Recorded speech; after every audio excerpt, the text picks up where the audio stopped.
The morning sun cast long shadows across the palace courtyard as Captain William Hayes adjusted his ceremonial sword for what he believed would be another ordinary day.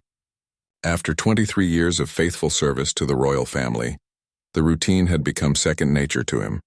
His polished boots clicked against the marble floors as he made his way through the grand corridors, nodding respectfully to fellow guards and staff members who had become like family over the decades. William's dedication to the crown was legendary among the palace staff. He had started as a young recruit fresh from military academy, eager to serve his country in the most prestigious way possible. Over the years, he had proven himself time and again, rising through the ranks to become one of the most trusted members of the Royal Protection Detail. His record was spotless, his loyalty unwavering, and his commitment absolute. The morning briefing was routine as always. Security protocols were reviewed, schedules were confirmed, and assignments were distributed. William's assignment today was particularly special. He would be accompanying 10-year-old Prince George to his weekly riding lesson at the royal stables. It was an honor he never took lightly, knowing that the future king's safety rested in his capable hands. As William prepared for the day ahead, he reflected on how much Prince George had grown since he first began protecting him. The young prince had transformed from a shy, curious child into a thoughtful boy who showed remarkable wisdom beyond his years. Their relationship had evolved from strictly professional to something approaching friendship, though William always maintained the proper boundaries of respect and protocol. The palace buzzed with its usual activity as servants prepared for the day's events. William checked his equipment one final time, ensuring his radio was functioning properly and his emergency procedures were fresh in his mind. He had protected members of the royal family through countless public appearances, private moments, and everything in between. Today felt no different from any other, yet there was something in the air that made him pause for just a moment. Prince George appeared at the designated time, dressed in his riding attire and carrying his helmet under his arm. His bright eyes sparkled with anticipation for the lesson ahead, and he greeted William with the polite but warm manner that had become their standard interaction. The young prince had always been respectful to the staff, but lately, William had noticed something different in the way the boy observed the world around him. As they made their way through the palace gardens toward the stables, Prince George walked beside William in comfortable silence. The morning was crisp and clear, perfect for riding, and the sounds of birds singing in the ancient oak trees created a peaceful atmosphere. William felt proud to be walking beside the future king, knowing that he played a small but important role in the young prince's development and safety. The stables came into view, and William could see the riding instructor already preparing Prince George's favorite horse, a gentle mare named Duchess. The familiar sight brought a smile to William's face as he remembered the prince's first riding lesson years ago, when the nervous boy had needed considerable encouragement just to approach the horse. Now Prince George rode with confidence and grace, showing natural talent that impressed everyone who watched him. What William didn't know was that this ordinary Tuesday morning would become the most extraordinary day of his career. As they approached the stables, Prince George suddenly stopped walking and turned to face his longtime protector. There was something in the young prince's expression that William had never seen before, a mixture of determination, sadness, and surprising maturity that seemed far beyond his 10 years. The moment stretched between them as Prince George seemed to gather his thoughts. William sensed that something important was about to happen, though he couldn't have imagined what the young prince was preparing to say. The morning sun continued to shine down on them, birds continued singing in the trees, and life in the palace continued its normal rhythm, completely unaware that everything was about to change for Captain William Hayes. Prince George looked directly into William's eyes with an intensity that caught the experienced guard completely off guard. The young prince's voice was steady but soft when he finally spoke, carrying a weight that seemed impossible for someone so young. "Captain Hayes," Prince George began, his hands clasped behind his back in a gesture that reminded William of the prince's father. "I need to tell you something important, and I hope you'll understand." William felt his heart skip a beat. In all his years of service, he had never heard the young prince speak with such serious formality. Something was clearly troubling the boy, and William's protective instincts immediately kicked in. His eyes quickly scanned their surroundings, checking for any potential threats or problems, but everything appeared normal. "What is it, Your Highness?" William replied, crouching slightly to bring himself closer to the prince's eye level, a gesture that had become natural over the years of their interactions. Prince George took a deep breath, as if preparing himself for something difficult. "I've been watching you, Captain Hayes, every day for years. I've watched how you work, how you care for our family, how you sacrifice so much for us." William felt confused but tried to maintain his professional composure. "It's my honor to serve, Your Highness. It's what I've chosen to do with my life." The young prince shook his head slowly. "But that's just it, Captain. You didn't choose this." "Not really. You chose to serve, yes, but you didn't choose to give up everything else." William's brow furrowed as he tried to understand what Prince George was getting at. The boy continued, his voice growing stronger with each word. "I know about your daughter, Captain Hayes. I know about Emma." The mention of his daughter's name hit William like a physical blow. His face went pale, and for a moment he struggled to find words. Emma was his biggest regret, his deepest source of pain, and something he thought he had kept completely private from his professional life. Prince George continued gently, "I heard you talking to Captain Morrison last month in the corridor. You thought no one was listening, but I was around the corner. You were talking about missing her graduation, and how she hasn't spoken to you in 2 years." William felt his carefully maintained professional facade beginning to crack. His daughter Emma had indeed cut off contact with him, angry that his duties to the royal family had meant missing countless important moments in her life. Her graduation from university had been just one of many milestones he had sacrificed for his service to the crown. "Your Highness, William began, but Prince George held up a small hand to stop him. "You missed her birthdays, her school plays, her first heartbreak, and so many other important moments because you were taking care of us," the young prince said, his voice filled with a compassion that seemed far beyond his years. "You've been like a grandfather to me, Captain Hayes, but you haven't been able to be a father to your own daughter." Tears began to form in William's eyes, though he fought to keep them from falling. The truth of Prince George's words cut deep because they were absolutely accurate. His dedication to the royal family had cost him his relationship with his own family, and it was a sacrifice that grew more painful with each passing day. Prince George stepped closer to his longtime protector. "I've been thinking about this for months, Captain Hayes, really thinking about it, and I've made a decision that I believe is right." William looked down at the young prince, seeing not just the child he had protected for years, but someone who was demonstrating wisdom and empathy that many adults never develop. He realized that Prince George had been observing and understanding far more about the people around him than anyone had given him credit for.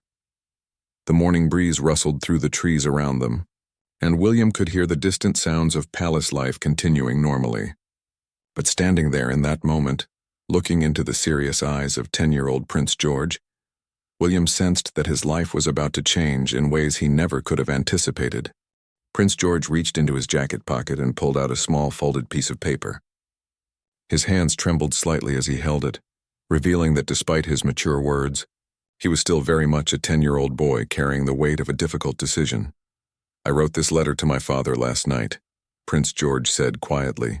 "I told him that I want you to be relieved of your duties as my personal guard." William felt as though the ground had shifted beneath his feet. His mind raced with confusion, hurt, and disbelief. Had he done something wrong? Had he failed in his duties somehow? The thought of being dismissed from service to the family he had devoted his life to protecting was devastating. "Your Highness, if I've done something to displease you or your family, please tell me what it is," William said, his voice barely above a whisper. "I can fix whatever mistakes I've made. I can do better." Prince George's eyes filled with tears as he saw the pain in William's face. "No, Captain Hayes, you haven't done anything wrong. You've done everything right. That's exactly the problem." The young prince unfolded the letter and began to read from it, his voice shaking with emotion. "I wrote to Papa that Captain Hayes has served our family with perfect dedication for over 20 years. He has never failed us, never let us down, never put his own needs before ours. But because of his perfect service to us, he has lost his own daughter." William listened in stunned silence as Prince George continued reading. "I told Papa that a future king should not be protected by someone who had to sacrifice his own family to protect mine. I told him that when I become king someday, I want to be the kind of ruler who helps families stay together, not one who tears them apart. The wisdom in the young prince's words hit William with overwhelming force. Here was a 10-year-old boy who understood concepts of sacrifice, duty, and family that many adults struggled with their entire lives. Prince George was making a decision that would affect his own security because he cared more about William's happiness than his own comfort. "But, Your Highness," William protested, "protecting you is my job, my calling. It's what gives my life meaning." Prince George looked up at him with eyes that seemed far older than his years. "Your daughter Emma should give your life meaning too, Captain Hayes. And right now, she doesn't even know if her father loves her because you've been so busy showing love to my family." The truth of those words struck William like a lightning bolt. In his dedication to being the perfect royal protector, he had indeed failed as a father. Emma had grown up feeling abandoned by the man who was supposed to love and protect her most.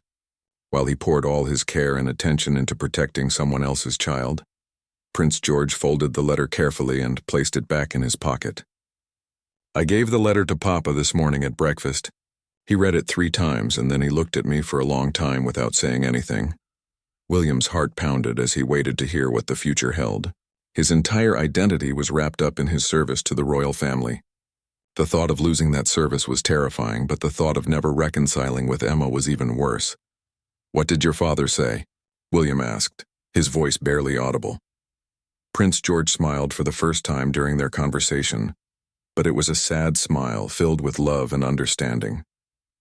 "He said that I was already showing the wisdom of a good king, and that he was proud of me for thinking about the people who serve us as real people with their own families and needs." The young prince paused, looking down at his riding boots before meeting William's eyes again. "Papa said that you would be given a full pension and that the family would help you in any way possible to rebuild your relationship with Emma. He also said that you would always be welcome at the palace and that you would always be family to us." William felt tears streaming down his face now, unable to stop them or hide them any longer. The generosity and thoughtfulness of this young boy overwhelmed him completely. Prince George had sacrificed his own sense of security to give William a chance at happiness he thought he had lost forever. "Your Highness, I don't know what to say," William managed to get out between his tears. Prince George stepped forward and, breaking all royal protocol, wrapped his small arms around William's waist in a tight hug. "Say that you'll go find Emma and tell her how much you love her," the young prince whispered. "Say that you'll be the father she deserves to have." William knelt down on the gravel path and returned Prince George's embrace, feeling overwhelmed by emotions he had kept buried for years. The young prince's small arms around him felt like forgiveness, hope, and a second chance all wrapped into one precious moment. "I will, Your Highness," William whispered back, his voice thick with tears. "I promise I will." They stayed like that for several minutes, the future king and his devoted protector sharing a moment that transcended all royal protocol and formal boundaries. Around them, the palace grounds continued their peaceful morning routine, unaware of the profound moment taking place near the stables. When they finally separated, Prince George looked up at William with a mixture of sadness and determination. "I'm going to miss you terribly, Captain Hayes. You've been more than a guard to me. You've been my friend, my teacher, and sometimes like the grandfather I never really got to know." William wiped his eyes with the back of his hand, struggling to regain some composure. "And you, Your Highness, have just taught me something about leadership and compassion that I never learned in all my years of service. You're going to be an extraordinary king someday." Prince George blushed slightly at the compliment, but his expression remained serious. "I hope so. I hope I can be the kind of king who remembers that everyone has a family, everyone has dreams, and everyone deserves a chance to be happy." The sound of approaching footsteps made them both turn. Captain Morrison, William's longtime colleague and friend, was walking toward them with a solemn expression on his face. In his hand he carried an official-looking envelope with the royal seal. "Captain Hayes," Morrison said formally as he approached, though his eyes showed deep sympathy. "I've been asked to deliver this to you personally." William took the envelope with shaking hands, knowing it contained his official dismissal from royal service. The paper felt heavy in his hands, weighted with the end of one life and the beginning of another. Prince George watched quietly as William opened the envelope and read its contents. The letter was brief but kind, thanking him for his years of faithful service and confirming his full pension and benefits. There was also a personal note from the Prince of Wales, expressing gratitude for William's dedication and respect for the difficult decision that had been made. "There's more," Captain Morrison said quietly, reaching into his own jacket. He pulled out a smaller envelope, this one with Prince George's careful handwriting on the outside. "The young prince asked me to give you this as well." William looked questioningly at Prince George, who nodded encouragingly. Inside the smaller envelope was a hand-drawn picture of William and a young girl, clearly meant to be Emma, standing together and smiling. At the bottom, in Prince George's neat handwriting, were the words, "For Captain Hayes, I hope you and Emma can smile together again soon. Thank you for taking such good care of me. Your friend, George." The simple drawing broke William's heart and healed it at the same time. The fact that Prince George had taken the time to draw this picture, to imagine a happy reunion between William and his daughter, showed a level of thoughtfulness and care that amazed everyone present. "I drew it last night after I wrote the letter to Papa," Prince George explained quietly. "I kept thinking about how happy you both would be when you see each other again." Captain Morrison cleared his throat gently. "Captain Hayes, if you're ready, there are some final administrative matters to take care of. But the Prince of Wales wanted me to tell you that there's no rush. You can take all the time you need." William looked around at the palace grounds that had been his world for over 2 decades. Every tree, every building, every pathway held memories of his service to the royal family. Leaving this place would be like leaving a part of himself behind. But then he looked down at Prince George's drawing again, and he thought about Emma. Somewhere out there was his daughter, probably still hurt and angry, but maybe, just maybe, willing to give her father another chance. "I'm ready," William said, surprising himself with the strength in his voice. "I'm ready to go home." Prince George smiled brightly, the first truly happy expression William had seen from him all morning. "I think Emma is going to be so surprised and so happy to see you, Captain Hayes." As they began walking back toward the palace, William felt something he hadn't experienced in years: hope for a future that included his own happiness, not just his duty to others. 3 days later, William found himself standing outside a small apartment building in London, holding Prince George's drawing in one hand and a bouquet of flowers in the other. His hands were shaking more than they had during any dangerous security situation he had ever faced in his royal service. Emma lived on the 3rd floor of the converted Victorian building, in a tiny flat she rented with money from her job at a local bookstore. William had gotten her address from his sister, the only family member who had maintained contact with both him and Emma over the years of their estrangement. The past 3 days had been a whirlwind of emotions and preparations.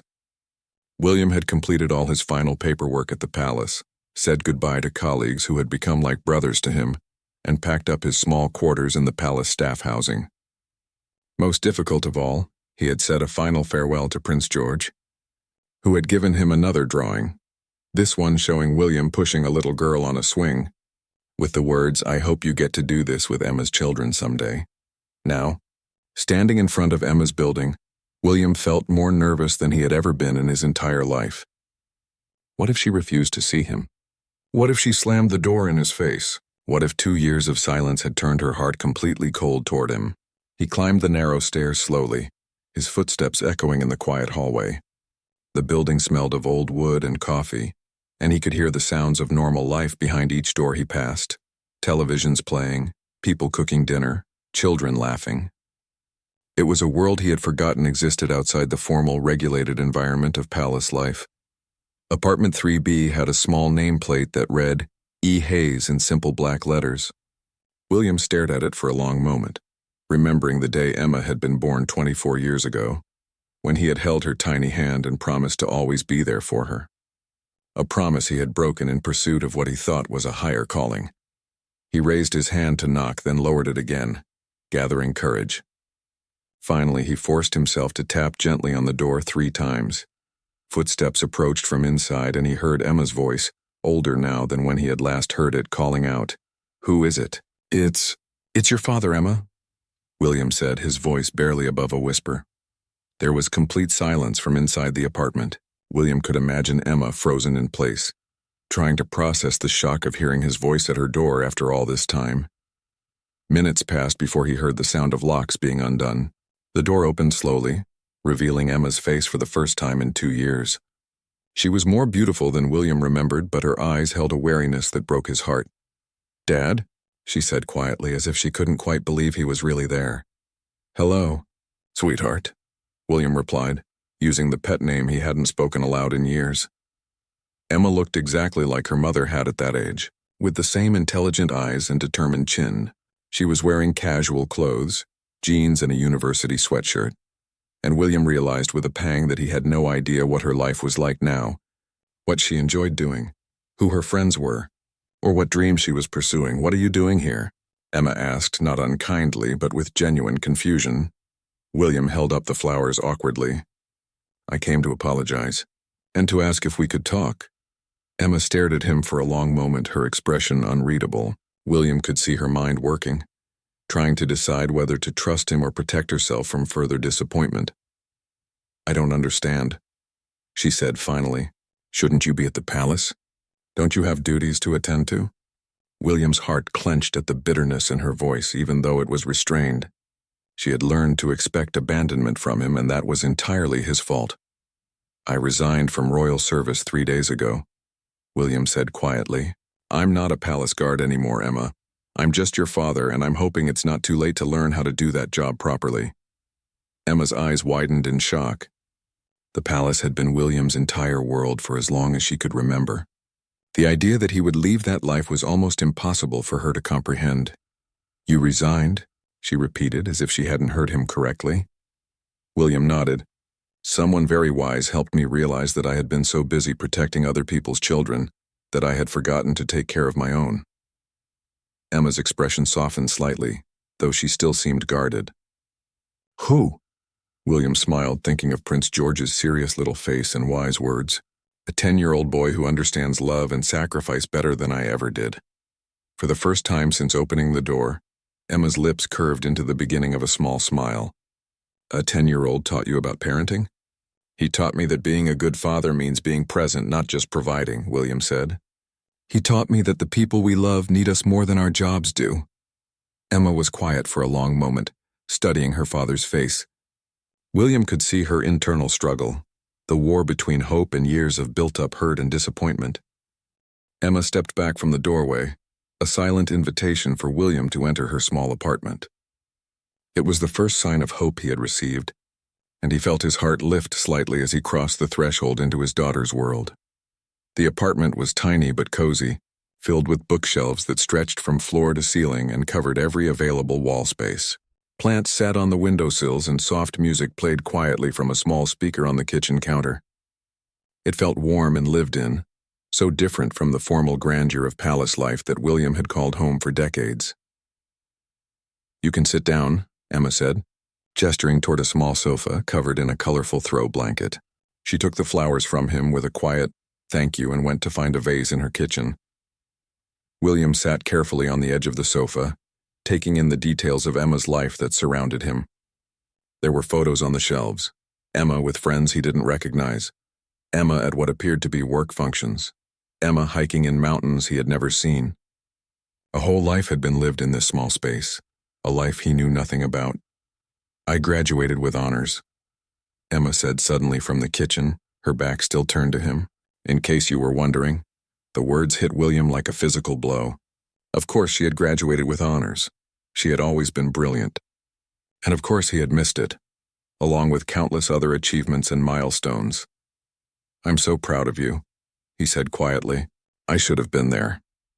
Emma returned with the flowers arranged in a simple glass vase which she placed on the coffee table between them. She sat down in a chair across from him, maintaining some distance but no longer seeming ready to flee. "Why now, Dad?" she asked, her voice steadier than it had been at the door. "Why did you finally decide to leave the palace now?" William reached into his jacket and pulled out Prince George's first drawing, the one showing him and Emma smiling together. He handed it to her without explanation. Emma looked at the simple drawing with confusion at first, then recognition dawned on her face. "Is this supposed to be us?" "Prince George drew that for me," William explained. "He's the 10-year-old I mentioned. He somehow figured out that I had lost you because of my service to his family. and he made a decision that changed everything. Emma studied the drawing more carefully, taking in the careful details, the way the little prince had drawn them standing close together, both figures smiling broadly. "He drew this for you?" William nodded and told Emma the entire story, about Prince George's quiet observation of the people around him, about the conversation by the stables, about the letter to his father, and about the difficult but compassionate decision to request William's reassignment. As he spoke, William watched Emma's expression change from skepticism to amazement to something that looked like the beginning of forgiveness. "A 10-year-old boy did all of that?" Emma asked when William finished his story. "He said he wanted to be the kind of king who helps families stay together instead of tearing them apart," William replied. "He made me realize that I had been so focused on my duty to the crown that I had forgotten my duty to you." Emma was quiet for a long time, looking down at the drawing in her hands. When she finally looked up, there were tears in her eyes. "I used to dream about you choosing me," she said softly. "When I was little, I used to imagine scenarios where you would have to pick between the palace and me. And in my dreams, you always chose me." William felt his heart breaking all over again. "I'm choosing you now, sweetheart. I know it's 20 years too late, but I'm choosing you now." "What does that mean exactly?" Emma asked, wiping at her eyes with the back of her hand. "You can't just quit your job and expect everything to be fixed between us." William nodded, understanding that she was right. "It means I want to learn who you are now. It means I want to know about your job, your friends, your dreams, your fears. It means I want to be present for your life going forward, even though I can't go back and fix all the times I wasn't there before." Emma looked at him searchingly. "And what about when duty calls again? What happens the next time you feel like you need to sacrifice our relationship for something you think is more important?" It was a fair question, and William had thought about it during the long, sleepless nights since leaving the palace. "I don't have a perfect answer for that," he admitted. "But I can tell you that I finally understand the difference between serving others and serving yourself through others. I thought I was being noble and selfless, but really, I was hiding from the harder job of being a father." Emma smiled slightly at his honesty. "The harder job?" "Being a palace guard meant following rules and protocols that someone else created," William explained. "Being your father means figuring out how to love you and support you without a manual to follow. It means making mistakes and having to live with the consequences. It's much scarier than protecting royalty." For the first time since he had arrived, Emma laughed, a small, tentative sound, but genuine. "You're right about that. I don't come with a protocol manual." They sat in comfortable silence for a moment, both of them processing the weight of the conversation. Finally, Emma spoke again. "I can't promise that I'll trust you right away," she said carefully. "And I can't promise that this will be easy. There's a lot of hurt to work through." William nodded eagerly. "I understand.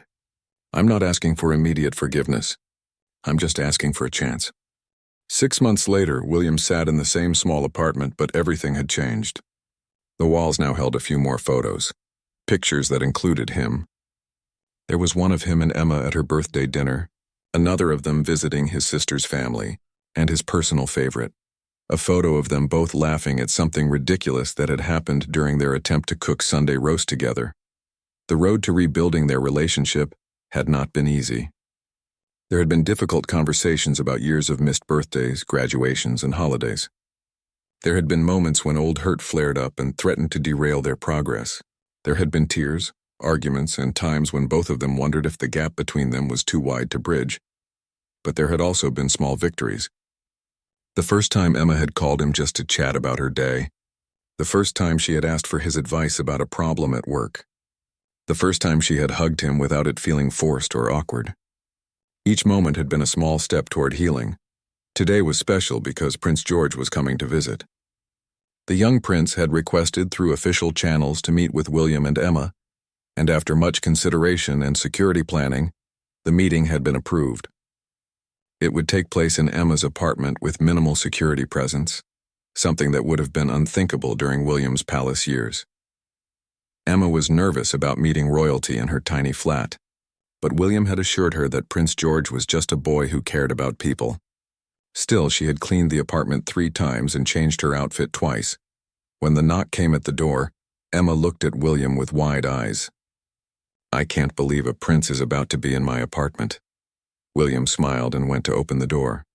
Prince George stood there with a single bodyguard, looking older and more serious than when William had last seen him 6 months ago, but his eyes lit up when he saw his former protector.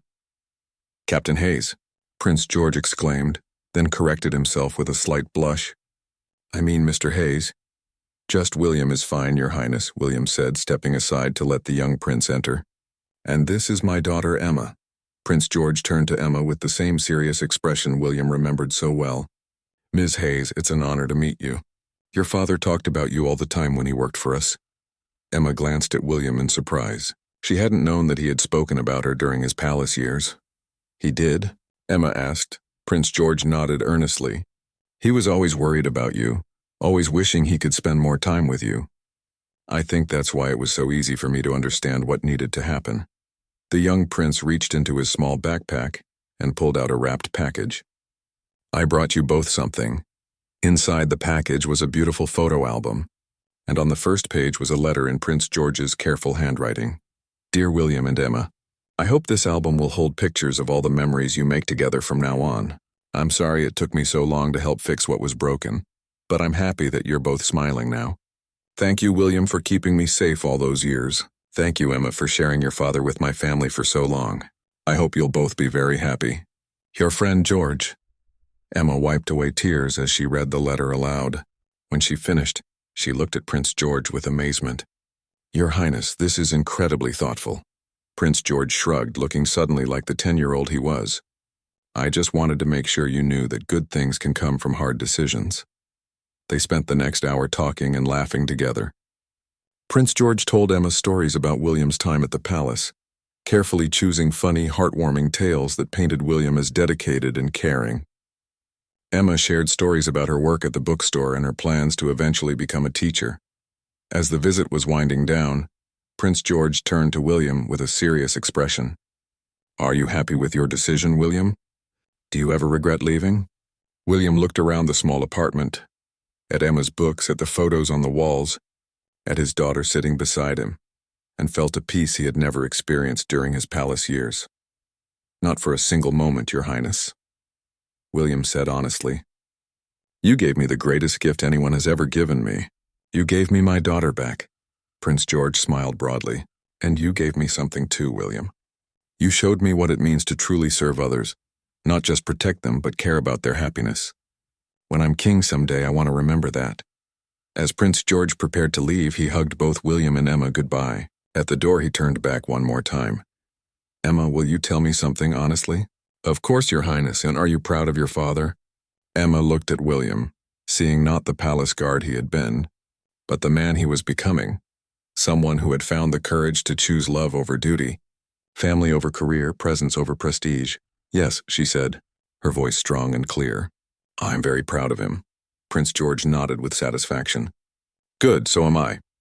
After the young prince left, William and Emma sat together on the small sofa, looking through the empty photo album and planning all the memories they would fill it with.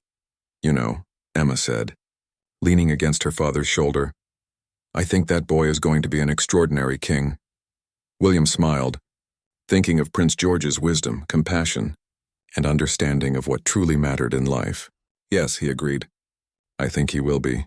Outside the window, London continued its busy rhythm, but inside the small apartment, a father and daughter had found their way back to each other, thanks to the quiet but powerful decision of a 10-year-old prince who understood that sometimes the greatest act of service is knowing when to step aside and let people take care of their own hearts.